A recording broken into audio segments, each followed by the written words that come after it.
Hardest par 3 in the world, Cypress Point, number 16. Thank you very much. Welcome home, Matt. Love you. Family, friends, and people that never met Matt Johnston lined the streets. Soccer means everything.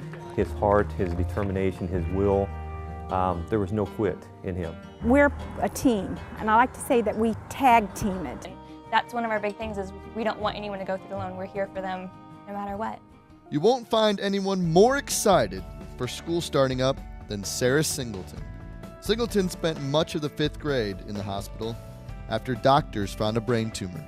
Those prayers are being answered. You know, she's able to go to school and be with her friends and do so much. You're right, it is an emotional roller coaster, but with her attitude, it makes it so much easier. Jerry Bray is in a battle with prostate cancer. His neighbor, golf partner, and doctor is doing everything he can to help Bray get the outcome they both want. That would be the best thing that's ever happened to me professionally.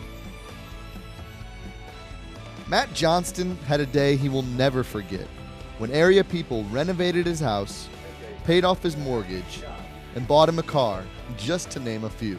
Every need was met.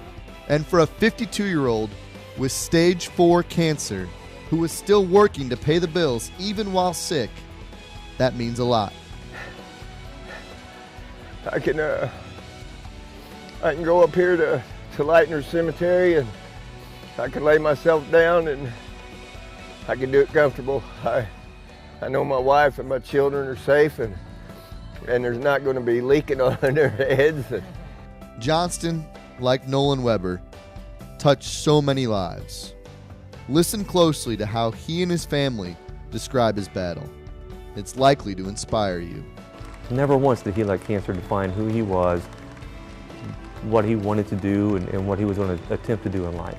Did I mention he graduated in the top 20% of his class, and doctors told the family in February this moment wasn't going to happen? Nolan Weber on that day made Jackson believe that anything was possible with just a little faith. Instead of, when you're praying, instead of hoping and wishing that God's going to do something good for you, that you believe He will. But you have to actually believe it. Those were just parts of their stories. The other part is what we're doing here locally. And here's just a few of the services being provided right here in the Heartland. Cole says at the time of the diagnosis, they didn't have a car and needed Team Hardesty to pick them up. It meant the world. We lived 9 miles from a town with no transportation and a cell phone.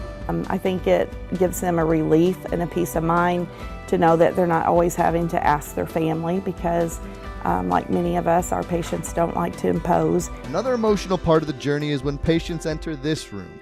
Londaway says they do it with family, friends, and anyone else that wants to be there.